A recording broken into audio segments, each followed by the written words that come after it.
بسم اللہ الرحمن الرحیم۔ حضرت ایوب علیہ السلام۔ محمد بن اسحاق رحم اللہ کے مطابق آپ کا سلسلہ نسب کچھ یوں ہے: ایوب بن موس بن رضا بن عیسو بن اسحاق بن ابراہیم علیہ السلام۔ ابن عساکر رحم اللہ فرماتے ہیں کہ آپ علیہ السلام کی والدہ حضرت لوط علیہ السلام کی صاحبزادی تھیں۔ اللہ تعالیٰ سورہ نساء میں فرماتے ہیں: اے محمد، ہم نے تمہاری طرف اسی طرح وحی بھیجی ہے جس طرح نوح اور ان سے پچھلے پیغمبروں کی طرف بھیجی تھی، اور ابراہیم اور اسحاق اور یعقوب اور اولاد یعقوب اور عیسیٰ اور ایوب اور یونس اور ہارون اور سلیمان علیہ السلام۔ اللہ تعالیٰ سورہ انبیاء میں فرماتے ہیں: اور ایوب کو یاد کرو جب انہوں نے اپنے پروردگار سے دعا کی کہ مجھے تکلیف ہو رہی ہے اور تو سب سے بڑھ کر رحم کرنے والا ہے، تو ہم نے ان کی دعا قبول کر لی اور جو ان کو تکلیف تھی وہ دور کر دی، اور ان کو بال بچے بھی عنایت کیے اور اپنی مہربانی سے ان کے ساتھ اتنے ہی اور بخشے، اور عبادت کرنے والوں کے لیے یہ نصیحت ہے۔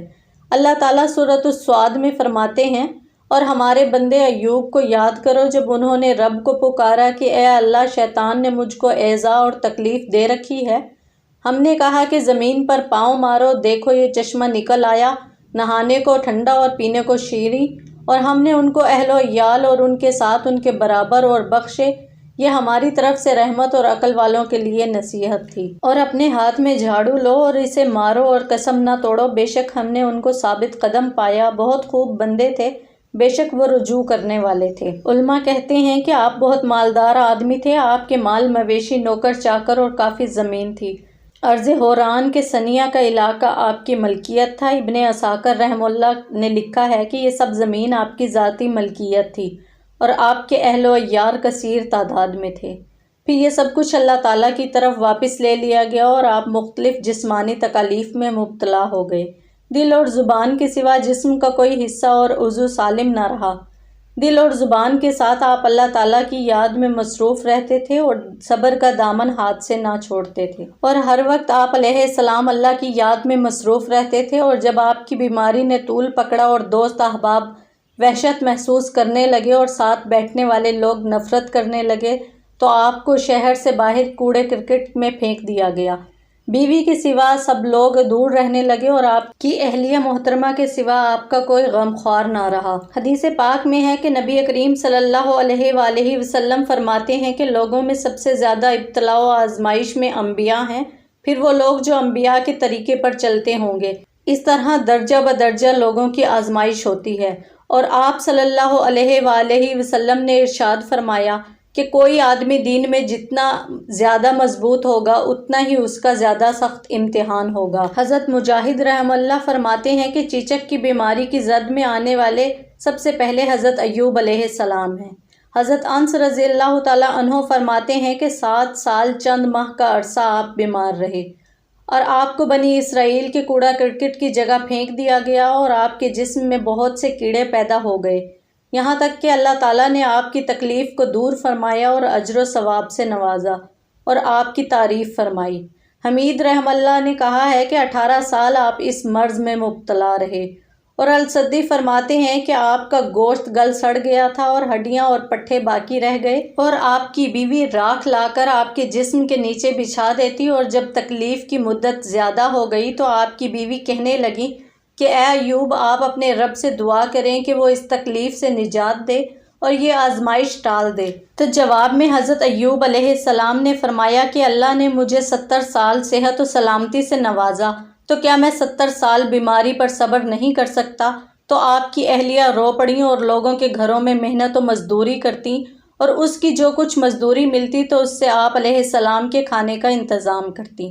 پھر لوگوں نے اس خیال سے ان کو مزدوری دینا بند کر دی کہ ان کی بیماری کہیں ہمیں نہ لگ جائے، کیونکہ ان کو معلوم تھا کہ یہ ایوب علیہ السلام کی بیوی ہیں۔ جب کسی نے مزدوری دینا پسند نہ کی تو اس نے اپنی 2 مینڈیوں میں سے ایک مینڈی کسی امیر زادہ کے ہاتھ فروخت کی اور اس سے عمدہ کھانا حاصل کیا اور حضرت ایوب علیہ السلام کے پاس لے آئیں۔ انہوں نے سوال کیا کہ یہ کھانا کہاں سے آیا ہے، کیونکہ انہیں عجیب سا محسوس ہو رہا تھا۔ کہنے لگی لوگوں کی خدمت کے عویز لائی ہوں۔ اگلے دن پھر مزدوری نہ ملی تو پھر دوسری مینڈی فروخت کر کے کھانا لے آئیں، تو آج بھی آپ نے اسے غیر مانوس سمجھا اور قسم اٹھائی کہ میں کھانا نہیں کھاؤں گا جب تک تو مجھے یہ نہ بتلائے کہ یہ کھانا کہاں سے لائی ہے؟ تو بیوی نے سر سے دوپٹہ اتارا تو کیا دیکھتے ہیں کہ سر مونڈا ہوا ہے۔ اب یہ حالت دیکھ کر اللہ تعالیٰ کی بارگاہ میں آپ نے عرض کی، اے اللہ، مجھے تکلیف پہنچی ہے اور تو سب سے بہتر رحم کرنے والا ہے۔ ابن حاتم حضرت عبداللہ بن عمیر رضی اللہ تعالیٰ عنہ سے بیان کرتے ہیں کہ آپ کے 2 بھائی تھے۔ ایک دن آپ کے بھائی آپ کو ملنے آئے، لیکن آپ کے جسم کی بدبو کی وجہ سے آپ کے قریب نہ آ سکے اور دور کھڑے رہے۔ ان میں سے ایک نے کہا کہ اگر ایوب میں کچھ خیر ہوتی تو اللہ اس کو ایسی مصیبت سے دوچار نہ کرتا۔ حضرت ایوب علیہ السلام سن کر بہت رنجیدہ ہوئے، اتنے پریشان کبھی نہیں ہوئے تھے۔ پھر اللہ تعالیٰ سے التجا کی کہ اے اللہ، اگر تو جانتا ہے کہ میں نے کوئی رات سیر ہو کر نہیں گزاری جبکہ میرے علم میں کوئی بھوکا شخص ہو تو میری تصدیق کر دے۔ تو اللہ تعالیٰ نے آسمان سے اس کی تصدیق نازل فرمائی اور وہ دونوں سن رہے تھے۔ پھر فرمایا، اے اللہ، اگر تو جانتا ہے کہ میرے پاس کبھی 2 قمیصیں نہیں ہیں جبکہ مجھے معلوم ہو کہ کوئی بغیر قمیص کے ہے تو میری تصدیق کر دے۔ تو آسمان سے آپ کی اس بات کی تصدیق کی گئی اور وہ دونوں سن رہے تھے۔ پھر فرمایا، اے اللہ، تیری عزت کی قسم، اور سجدے میں گر گئے اور التجا کی کہ اے اللہ، تیری عزت کی قسم، میں اپنا سر اوپر نہ اٹھاؤں گا یہاں تک کہ تو میری بیماری دور کر دے، اور اللہ تعالیٰ نے ان کا سر اوپر اٹھانے سے پہلے ان کو شفا عطا فرمائی۔ ابن ابی حاتم رحم اللہ اور ابن جریر رحم اللہ نے انس بن مالک رضی اللہ تعالیٰ عنہ سے روایت کی ہے کہ رسول اللہ صلی اللہ علیہ وآلہ وسلم نے فرمایا کہ اللہ کے بندے ایوب علیہ السلام 18 سال بیمار رہے اور دور اور نزدیک کے سب لوگ آپ کو چھوڑ گئے، صرف 2 بھائی آپ کے پاس آتے جاتے رہے جو آپ کے ساتھ بہت تعلق رکھتے تھے۔ ان میں سے ایک نے دوسرے بھائی سے کہا، اللہ کی قسم، ایوب علیہ السلام نے کوئی ایسا گناہ کیا ہے کہ دنیا میں اس جیسا کسی نے گناہ نہیں کیا۔ دوسرے نے کہا کہ یہ کیسے اس نے کیا کہ 18 سال گزر گئے ہیں، اللہ نے ابھی تک اس پر رحم نہیں کیا اور اس کی بیماری دور نہیں کی۔ جب وہ دونوں شام کے وقت آپ کے پاس آئے تو ایک سے رہا نہ گیا، اس نے وہی بات ایوب علیہ السلام سے کہہ دی۔ حضرت ایوب علیہ السلام نے فرمایا کہ مجھے نہیں معلوم کہ آپ کیا کہنا چاہتے ہیں، البتہ اللہ خوب جانتے ہیں کہ میں 2 آدمیوں کے پاس سے گزرتا اور وہ آپس میں لڑ رہے ہوتے اور قسم اٹھا رہے ہوتے تو میں گھر آ کر ان دونوں کی قسموں کا کفارہ دے دیتا کہ کہیں انہوں نے اللہ کا نام بلا وجہ نہ لیا ہو۔ آپ علیہ السلام قضائے حاجت کے لیے نکلتے اور جب فارغ ہوتے تو آپ کی بیوی اپنے ہاتھ کا سہارا دیے رہتی حتیٰ کہ آپ واپس آ جاتے۔ ایک دن اس سے دیر ہو گئی تو اللہ تعالیٰ نے وحی فرمائی، سورۃ الصاد میں ہے، اپنا پاؤں زمین پر مارو، یہ نہانے کے لیے ٹھنڈا پانی ہے اور پینے کے لیے بھی۔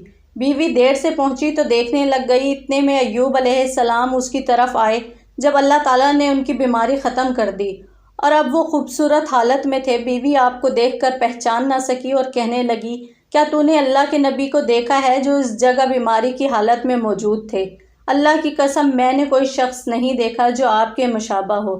جب وہ صحیح اور تندرست تھے فرمایا، میں ہی ہوں۔ ابن ابی حاتم رحم اللہ نے اپنی سند کے ساتھ بیان کیا ہے کہ اللہ تعالیٰ نے آپ کو جنت کا لباس پہنایا۔ ایوب علیہ السلام ایک طرف ہو کر بیٹھ گئے، آپ کی بیوی آئی اور آپ کو پہچان نہ سکی اور کہنے لگی، اے اللہ کے بندے، اس جگہ ایک مریض تھا، وہ کہاں گیا؟ شاید اسے کتے لے گئے یا بھیڑیے کھا گئے۔ وہ کچھ دیر تک باتیں کرتی رہی تو آپ نے فرمایا، میں ہی ایوب ہوں۔ وہ کہنے لگی، اے اللہ کے بندے، تو میرے ساتھ مذاق کر رہا ہے؟ آپ نے فرمایا کہ تجھ پر افسوس ہے، میں ہی ایوب ہوں، اللہ نے مجھے شفا عطا فرمائی ہے اور میرا جسم درست کر دیا ہے۔ ابن جریر رحم اللہ لکھتے ہیں، حضرت ایوب علیہ السلام کے 2 کھلیان تھے، ایک گندم کا ایک جو کا۔ اللہ تعالیٰ نے 2 بادل بھیجے، ایک بادل گندم کے کھلیان پر آیا اور اس نے سونا برسایا یہاں تک کہ وہ لبالب بھر گیا، پھر دوسرے نے جو کے کھلیان پر چاندی برسائی یہاں تک کہ وہ بھی لبالب بھر گیا۔ حضرت ابن عباس رضی اللہ تعالیٰ عنہ فرماتے ہیں کہ اللہ تعالیٰ نے آپ کا مال اور اولاد واپس کر دیے اور اتنا ہی مال و دولت اور بھی دے دیا۔ وہب بن منبع رحم اللہ کہتے ہیں کہ اللہ تعالیٰ نے حضرت ایوب علیہ السلام کی طرف وحی کی کہ میں نے تیرا مال واپس کر دیا اور اہل و عیال بھی واپس کر دیے اور اتنا ہی اور بھی دے دیا، لہٰذا اس پانی کے ساتھ غسل کرو کہ اس میں تیرے لیے شفا ہے۔ اپنے ساتھیوں کی طرف سے قربانی کرو اور ان کے لیے بخشش طلب کرو کیونکہ انہوں نے تیرے معاملہ میں میری نافرمانی کی ہے۔ اور اللہ تعالیٰ فرماتے ہیں، اور ہم نے اسے اس کا اہل و عیال واپس کر دیا اور اتنا ہی اور دے دیا۔ کہا گیا ہے کہ اللہ تعالیٰ نے ان کے فوت شدہ بیٹے اور بیٹیاں دوبارہ زندہ کر دیں، اور بعض مفسرین کا کہنا ہے کہ اللہ تعالیٰ نے ان کے بدلے اور اہل و عیال دے دیے، اور آخرت میں ان سب کو جنت میں داخل کر کے ایوب علیہ السلام پر اپنا انعام مکمل فرمائے گا۔ اللہ تعالیٰ فرماتے ہیں، یعنی اپنی رحمت و مہربانی سے ان کی تکلیفیں دور کر دی اور ان کی بیماری کافور کی، اور ذکر کیا، یعنی جو بھی شخص جسمانی، مالی اور اولاد کے لحاظ سے آزمائش میں مبتلا کیا گیا ہو، اس کے لیے اللہ کے نبی ایوب علیہ السلام بہترین نمونہ ہیں کہ اللہ نے انہیں بہت بڑی تکالیف اور بیماریوں سے آزمانا چاہا تو انہوں نے صبر کیا اور اجر و ثواب کی امید کے سہارے مصیبتیں برداشت کرتے رہے، یہاں تک کہ اللہ تعالیٰ نے انہیں تمام تکالیف سے شفا عطا فرمائی۔ حضرت ضحاک رحمہ اللہ نے حضرت ابن عباس رضی اللہ تعالیٰ عنہ سے نقل فرمایا ہے کہ اللہ تعالیٰ نے اس کی جوانی لوٹا دی اور پہلے سے زیادہ طاقت و قوت عطا کی، حتیٰ کہ آپ کے بطن سے حضرت ایوب علیہ السلام کے 26 لڑکے پیدا ہوئے۔ حضرت ایوب علیہ السلام صحت یابی کے بعد 70 برس تک زندہ رہے اور دین حنیف کے لیے محنت کرتے رہے۔ آپ کے بعد لوگوں نے دین ابراہیم کو تبدیل کر دیا۔ اللہ تعالیٰ سورۃ الصاد میں فرماتے ہیں، آپ نے قسم اٹھائی ہے کہ اپنی بیوی کو 100 کوڑے ماروں گا۔ اس بارے میں بعض کا خیال ہے کہ انہوں نے یہ قسم اٹھائی تھی کہ آپ کی بیوی نے اپنی مینڈیاں فروخت کر دی تھیں، تو یہ حکم آپ کے لیے اس بارے میں رخصت اور سہولت تھی۔ اور بعض مفسرین و مؤخرین کا خیال ہے کہ شیطان طبیب کی صورت میں آپ کی اہلیہ کے سامنے آیا تھا اور اس کے لیے وہ دوا تجویز کی تھی، اور آپ کی بیوی اصل صورتحال سمجھ نہ سکی اور وہ دوا لے کر حضرت ایوب علیہ السلام کے پاس آئی، تو حضرت ایوب علیہ السلام سمجھ گئے کہ وہ تو شیطان تھا، پس انہوں نے قسم اٹھائی کہ اسے 100 کوڑے ماروں گا۔ پھر جب اللہ تعالیٰ نے آپ کو شفا یاب کیا تو حکم فرمایا کہ تنکوں کا ایک مٹھا پکڑو، جیسے کہ کھجور کے خوشے میں بہت سی شاخیں ہوتی ہیں، یعنی اس کو لے کر اس کو مارو، اس کے قائم مقام ہو جائے گا، اس طرح آپ کی قسم پوری ہو جائے گی اور قسم ٹوٹے گی نہیں۔ اسی طرح اللہ تعالیٰ اپنے سے ڈرنے اور اطاعت کرنے والوں کو ایسی تنگی اور پریشانی سے نجات دیتے ہیں، اور حضرت ایوب علیہ السلام کو ان کی بیوی کے حق میں بھی اسی طرح اللہ تعالیٰ نے پریشانی سے بچایا، کیونکہ وہ صبر کرنے والی صالحہ اور نیکوکار تھیں۔ جریر رحمہ اللہ اور دیگر مؤخرین نے ذکر کیا ہے کہ حضرت ایوب علیہ السلام جب فوت ہوئے تو اس وقت آپ علیہ السلام کی عمر 93 سال تھی، اور بعض کے خیال کے مطابق اس سے زیادہ تھی۔ حضرت مجاہد رحمہ اللہ بیان کرتے ہیں کہ قیامت کے دن اللہ تعالیٰ اغنیاء کے سامنے حضرت سلیمان علیہ السلام کو اور غلاموں کے سامنے حضرت یوسف علیہ السلام کو، اور بیماروں اور مصیبت میں مبتلا لوگوں کے سامنے حضرت ایوب علیہ السلام کو پیش کرے گا۔